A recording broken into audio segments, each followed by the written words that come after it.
सवाल है जनता का आशीर्वाद समर्थन तेजस्वी यादव जी ने विश्वास तो जीता है ना। अब कैसे किस तरह बना सरकार ये बार बार बताने की भी जरूरत नहीं है, जग जाहिर है, लोग समझ रहे हैं। लेकिन ये सरकार कच्चे धागे पर टिकी हुई है और सावन भादों के बाढ़ में किसी समय इनकी नैया डूब सकती है, पानी जरा सा बढ़ गया तो। नमस्कार, मैं हूं सीमाब, आप न्यूज़ फॉर नेशन देख रहे हैं। विपक्ष कितना एकजुट है ये कल ही राष्ट्रपति चुनाव की जो मतगणना हुई उसके बाद नजर आया। आरजेडी के भी कुछ विधायकों ने द्रौपदी मुर्मू के पक्ष में वोट कर दिया और वो आखिरकार इस हिंदुस्तान की राष्ट्रपति बनने जा रही हैं। हमारे साथ आरजेडी के प्रवक्ता मृत्युंजय तिवारी हैं। तिवारी जी, अभी एकजुट नहीं है, आगे क्या होगा? मुख्यमंत्री बनाने जा रहे हैं। अरे कौन कहता है एकजुट नहीं है? देखिए, सवाल है देश के अति महत्वपूर्ण चुनाव होते हैं राष्ट्रपति पद के लिए। अब ये महत्वपूर्ण विषय नहीं है कि किसने क्रॉस वोटिंग किया चुनाव के समय, किसने क्या किया। ये मायने रखता है, ये महत्वपूर्ण है कि अब देश की प्रथम आदिवासी महिला आदरणीय द्रौपदी मुर्मू जी राष्ट्रपति बन गई है। उनको बहुत बहुत बधाई और अनंत मंगल कामनाएं हैं।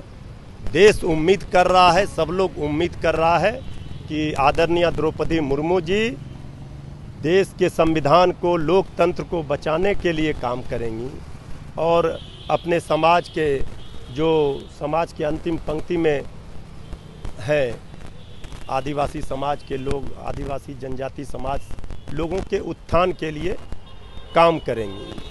अब रही बात क्रॉस वोटिंग की, तो चुनाव में, लोकतंत्र में इस तरह के कई वाक़ये ऐसे हैं कि ऐसे राष्ट्रपति पद के लिए चुनाव में, चूँकि ये कोई व्हिप जारी नहीं होता है, गुप्त मतदान होता है, तो कुछ लोग करते हैं। फिर भी हम समझते हैं ये भी गलत है। लेकिन अगर किन्हीं माननीय विधायकों ने इस तरह का किया है तो फिर इसका कोई बहुत ज़्यादा मायने मतलब नहीं है।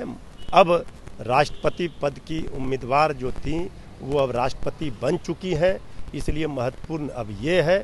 चुनाव में ये सब चलता रहता है, इसका कोई ज़्यादा इसके लिए महत्वपूर्ण विषय नहीं होना चाहिए। सवाल ये है तिवारी जी कि या तो तेजस्वी यादव की बात विधायकों ने नहीं मानी, या यशवंत सिन्हा का विरोध कर रहे थे, जिस कैंडिडेट को आपके नेता ने मूर्ति कहा, ये मूर्ति होंगी एक तरह से, फिर वोट देना क्या दर्शाता है कि तेजस्वी यादव की बात नहीं मान रहे हैं लोग? ये बड़े अजीब व गरीब है। बार बार इस चीज़ को हम देख रहे हैं कि चलाया जाता है, जबकि नेता प्रतिपक्ष तेजस्वी यादव जी ने स्पष्ट भी कर दिया कि उनका कहने का तात्पर्य क्या था।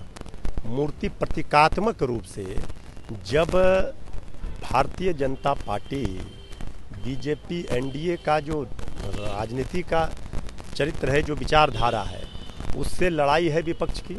सत्ता पक्ष और विपक्ष, ये लोकतंत्र की खूबसूरती है। तेजस्वी यादव जी ने ये कहा कि चूंकि उस समय चुनाव के पहले उम्मीदवार थी वो एनडीए की, अब वो राष्ट्रपति बन चुकी है, तो उस समय जो उन्होंने कही थी, उनका कहने का तात्पर्य कतई ये नहीं था। उनका कहने में ये सब चलते रहता है। एक आखिरी सवाल तिवारी जी कि जिस तरह से क्रॉस वोटिंग हुई, आप लोग दावा करते हैं कि हम लोग कभी मुख्यमंत्री नीतीश कुमार को कुर्सी से उतार सकते हैं। फ्लॉट टेस्ट हुआ, तेजस्वी यादव की बात फिर उस वक्त भी नहीं मानी तो धोखा हो जाएगा, मुख्यमंत्री का ख्वाब अधूरा रहेगा। देखिए, एक बात आप जान लीजिए, ये कोई बिहार सरकार गिराने के लिए, बनाने के लिए ये चुनाव नहीं हो रहा था, वोट नहीं कर रहे थे। अभी अगर सदन में अविश्वास प्रस्ताव लाया जाए तो पता चल जाएगा सत्ता पक्ष को कि उनके कितने विधायक तेजस्वी यादव जी के पक्ष में खड़े हो जाएंगे। अरे ये राष्ट्रपति का चुनाव था, इसे इस संदर्भ में नहीं देखा जाना चाहिए।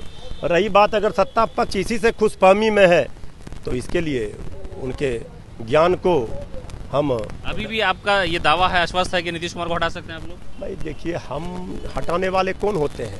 लोकतंत्र में जनता बनाती है, जनता हटाती है। जनता ने तेजस्वी यादव जी को बनाया था, कितने सीटों का मार्जिन है? कम है। कितने वोटों का? कम है। इसलिए सवाल ये नहीं है, सवाल है जनता का आशीर्वाद समर्थन तेजस्वी यादव जी ने विश्वास तो जीता है ना।